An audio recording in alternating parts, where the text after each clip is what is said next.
Hello and welcome to Sophie & Co. I'm Sophie Shevardnadze. Paul Hellyer served as the Canadian Minister of Defense in the 1960s, shaping the country's armed forces for years to come. It was only in his retirement that he says he made a life-changing discovery. He became the first cabinet-level politician from a G8 country to publicly state that there is extraterrestrial life present on Earth. Is this an elaborate fantasy? Are aliens science fiction? Or is there something to claims of their existence? Extraterrestrial life. For ages, humanity has wondered, is there anything else in the cold darkness of space? Skeptics say there is no proof, but there have always been those who dared to dream. And some even claim to have seen things with their own eyes. Do aliens exist? Are they already here? Do they pose a threat or a chance for salvation? Honorable Paul Hellyer, former Minister of Defense of Canada, and he believes that life forms from space exist and are present on Earth. It's great to have you with us on our show. Why do you say that UFOs are as real as the airplanes flying over our heads? Well, because I know that they are. They've been, as a matter of fact, they've been visiting our planet for thousands of years. And one of the cases that would interest you most, if you give me 2 or 3 minutes to answer, is during the Cold War, 1961, there were about 50 UFOs in formation flying south from Russia to across Europe. And the Supreme Allied Commander was very concerned and about ready to press the panic button when they turned around and went back over the North Pole. So they decided to do an investigation. And they investigated for 3 years, and they decided that with absolute certainty that 4 different species at least, had been visiting this planet for thousands of years.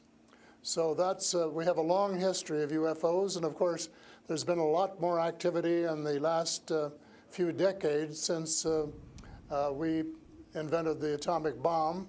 And they're very concerned about that and the fact that we might use it again. And because the whole cosmos is a unity, and it affects not just us, but other people in the cosmos, they're very much afraid that we might be stupid enough to start using atomic weapons again, and this would be very bad for us and for them as well.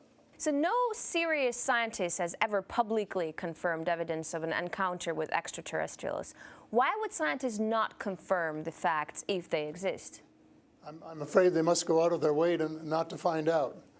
Because if they did, you know, even 10% of the amount of research I've done in the last 8 years, they would be as convinced as I am. I mean, they could do it even faster. It might take them a little longer when they didn't have a military background. But there are so many wonderful books that tell these stories, and they've been authenticated. The sightings have been authenticated by more than one witness, and also by radar. And they have landed in various places around the world, including Russia.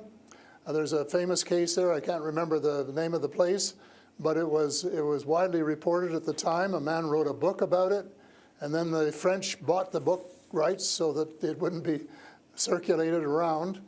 There's just so much evidence. If anybody will take the time off to do a little bit of research and study. But people just are, you know, some people are interested and will take the time, and the others just say, oh, you know, it's just fantasy. Mm-hmm. But since I've been public on this subject, I get, probably 3 or 4 emails a week from all over the world from people who have actually witnessed sightings. And some of them who have actually been on the ships, and some of them who have actually been transported to another planet. And so this information is not, you know, it is top secret in a way that the governments aren't talking about it. But if you listen to the whistleblowers and the people who have worked in the industry and who know what is going on, there is just a lot of information out there and it doesn't take very long to get your hands on it. But see, the problem is that some people who report UFO sightings and alien abductions have been shown to make things up to make things up to be famous, to make money, or just for a prank. How do we tell fiction from a fact? Well, you have to spend a lot of time trying to find. We used to say separating the wheat from the chaff, and it takes a lot of effort. When I was minister, I got sighting reports, and when we checked them out, about 80%, about 8 out of 10, were not real. There were sights of Venus or plasma or a dozen other things, but there were 15 or 20% for which there was no explanation, and they were the genuine unidentified flying objects. These things go way back. One of the conferences I went to was in Las Vegas, was promoted by a chap who had written a book about crashes. And there were dozens and dozens and dozens of them, and many of them very, very well authenticated, so that it would be impossible to read all of that evidence and not to come to the conclusion that these vehicles were real. Have you ever had your own encounter with aliens? Not an encounter with aliens, no. I have seen a UFO about 120 miles north of Toronto over Lake Muskoka, where I have a cottage. And 2 years ago, last Canadian Thanksgiving, which is October, my wife decided she wanted to go out and look at the stars. So I'm not much of a night man, but I put on my cap and went out with her. And she looked into the eastern sky and said, "There's a star." And I turned around the other way and I said, "Oh, there's a much brighter one over here." And she looked, and it was. And we watched it until our necks almost broke for about 20 minutes. And it was definitely a UFO, because it could change position in the sky by 3 or 4 degrees in 3 or 4 seconds. And I checked out, there were no satellites that could do that. The space station wasn't going by, and it isn't able to move that fast anyway. And there was no other explanation except that it was the real thing. And 2 days later, I went down on the dock, got a comfortable chair, and watched it came back almost to the same spot and entertained me for as long as I could take it. And then I went back to the cottage. But it was very interesting, because it would drop down in the sky, and then it would roar back up, and then it would shift across a few degrees and do a circle and come back at a speed, but just astronomical speeds. As you know, they travel very, very fast. So does it just look like a falling star that falls really quickly and then rises again? What does it look like? Well, it just looked like a star. It just looks like a star. Right. And I don't know if you're a person who's ever read the Bible or not, but I think the Star of Bethlehem is one of God's flying saucers. Mm-hmm. But you also tell me that people write you emails, 3 to 5 emails a week, and they've actually been abducted, or they have encounters with the aliens. Do they actually tell you what these aliens look like? I mean, everyone's interested. How would I know if I see an alien and if he abducts me? Well, the first question you have to ask is, how many species are there? And I used to think there were, between 2 and 12. And Apollo astronaut Edgar Mitchell, who came to Toronto a few years ago and had dinner with us, agreed that it was somewhere between 2 and 12. But the latest reports that I've been getting from various sources are that there are about 80 different species. And some of them look just like us, and they could walk down the street and you wouldn't know if you walked past one. And they're what we call the Nordic blondes, and also the tall whites, who were actually working with the United States Air Force in Nevada. They're able to get away with that. They had a couple of their ladies dressed as nuns went into Las Vegas to shop, and they weren't detected. And I have a friend who saw one of the men walking along the street, and somebody who would recognize that they were different, and he did. So there are those kind, and then there are the short grays, as they're called, and they're the ones that you see in most of the cartoons. They're have very, very slim arms and legs, and they're very short, just a little over 5 feet, and they have a great big torso and a great big head and great big brown eyes. But they're different species, so you have to know that they're different species, and it's and know that they're all different. Mm-hmm. So if you saw the short gray, you'd certainly know that there was something up that you'd never seen before. But if you saw one of the Nordic blondes, well, you'd probably say, "Oh, I wonder if she's from Denmark or somewhere," So this species that you're describing, are they all different in terms of nice and mean? Are some of them nice and benevolent? Are others nasty? Or how are they? Are they good to people on Earth, or are they here to harm them? Well, it's a difficult question to answer because they have different agendas. And maybe all of us on Earth should have the same agenda, but you couldn't say maybe that Russia and China and the United States all had the same agenda at every turn, because they don't. And I would say that nearly all are benign, they're benevolent, they want to help us. There may be one or two species which do not. And that's one of the things I'm investigating at the moment, is to see who they are and what they're up to and what their agendas really are. All right, we're talking to Paul Hellyer, former Canadian Minister of Defense, who says extraterrestrial life forms exist and are present on Earth. We'll talk more about what they are and why they're here after a short break. Stay with us.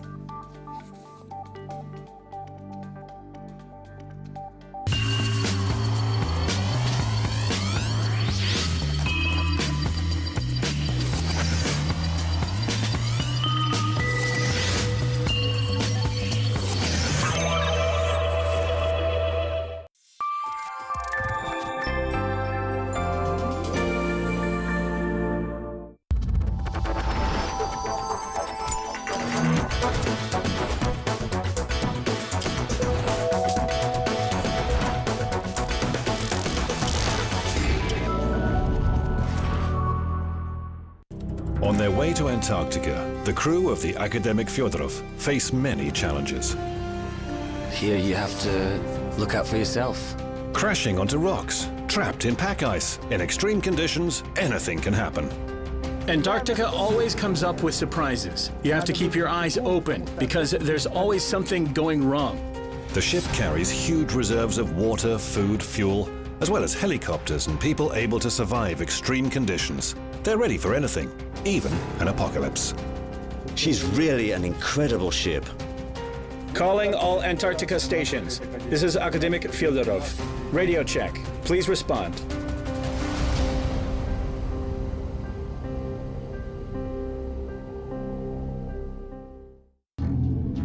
Unexplored Antarctica. What is it in this icy expanse that attracts the people who come here? Now I only go to the dacha and Antarctica. A new generation of polar explorers is coming. We have a new group of specialists here now. All of them are young. How are they going to get along with each other? I don't know. Who are they? I used to be a bureaucrat. Seriously. What adventures await in this mysterious land? Where do they live? What do they eat? And what are they actually doing in Antarctica?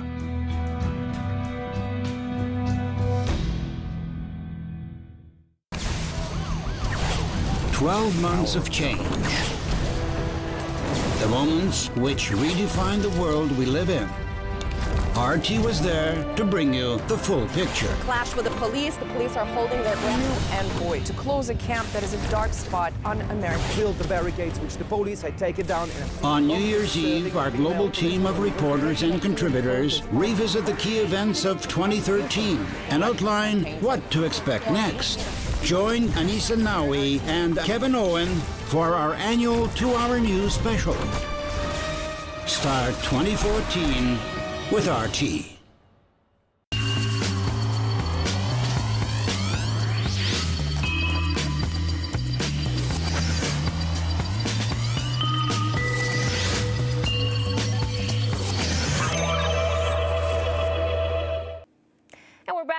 Hellyer, former Canadian Minister of Defense, to talk about extraterrestrial life forms. Great to have you back.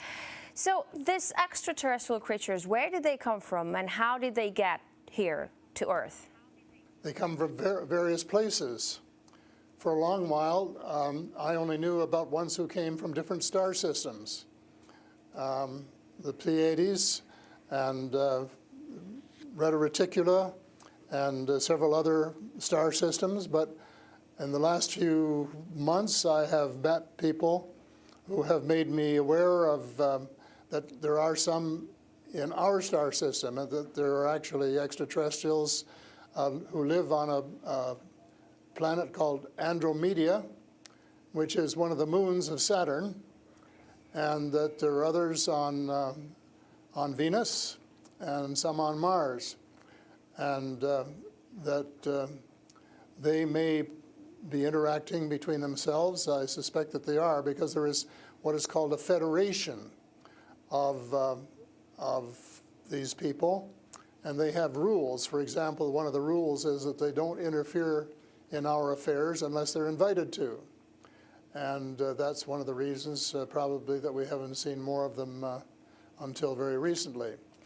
And so but what do you mean? There are a lot of people who want to interact with them. There are a lot of people who actually want to see them and know who they are.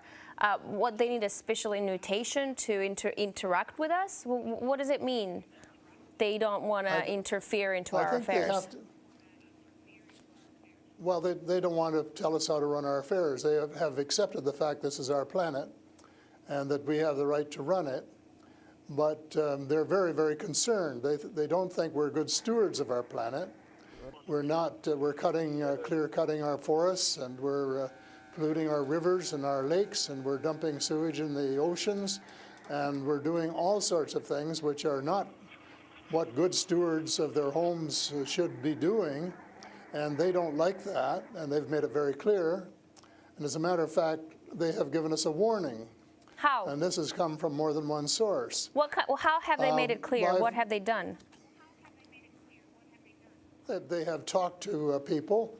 One of the chaps I talked to about a month ago was interacting with them in 1974, he and his brother, in Peru. And they were taken to Andromeda, teleported, and they were told what the people there think, and that we're really wrecking our planet, and in fact that something dreadful is going to happen to it if we don't smarten up and change our ways. We spend too much time fighting each other. We spend too much money on military expenditures and not enough on feeding the poor and looking after the homeless and the sick.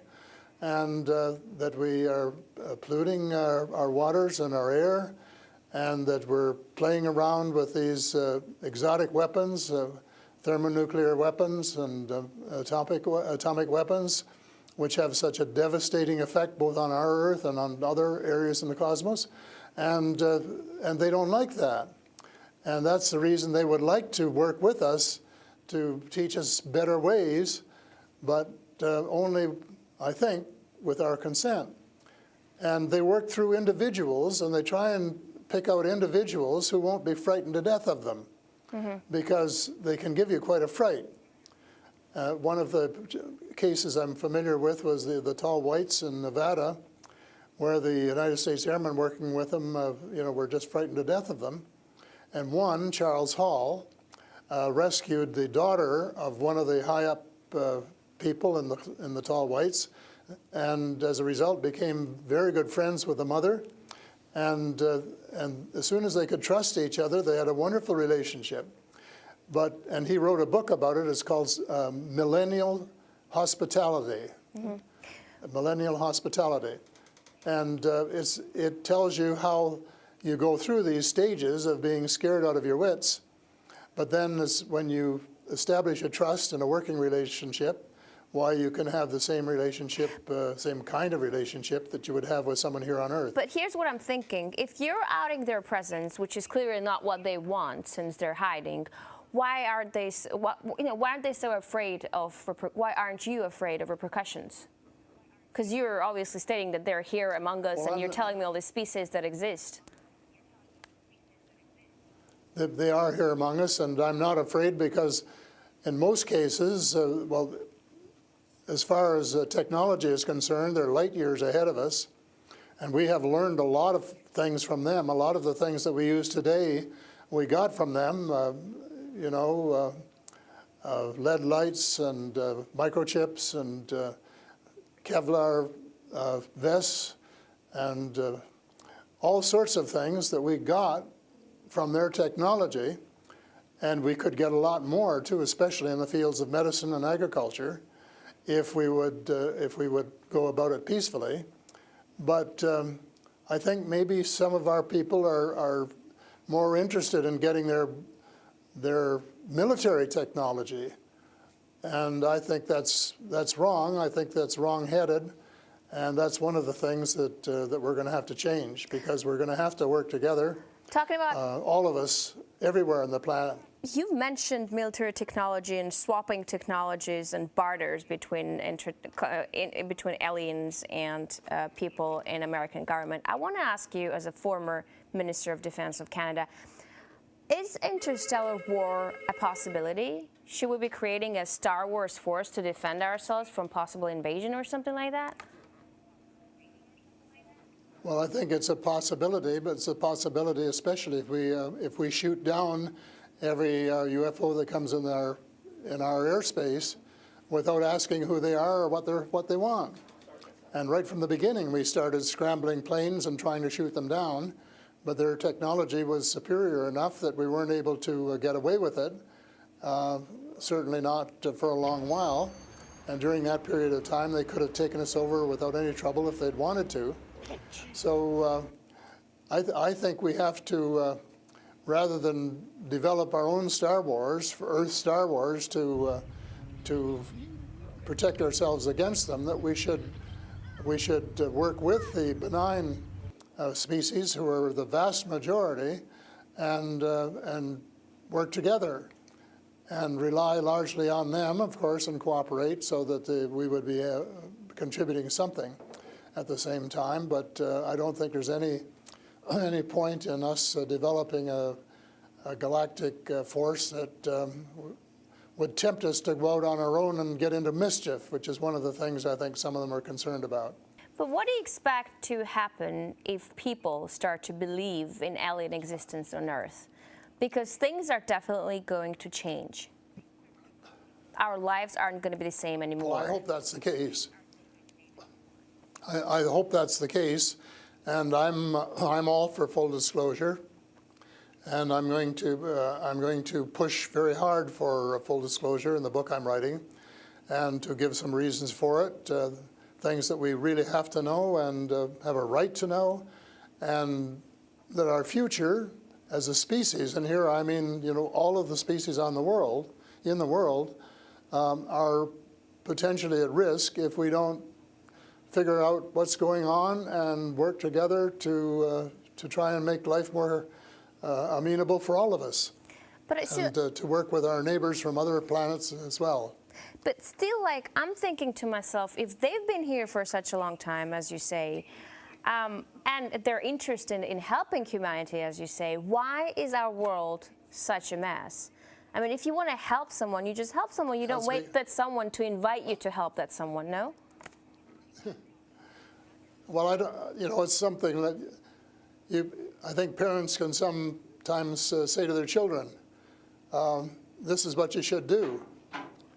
But that doesn't mean the children are going to do it, does it? Because the cosmos is based on free choice. And we're given the option of making mistakes, of making wrong choices. And I guess what bothers some of us is we've made too many wrong choices and not enough right choices.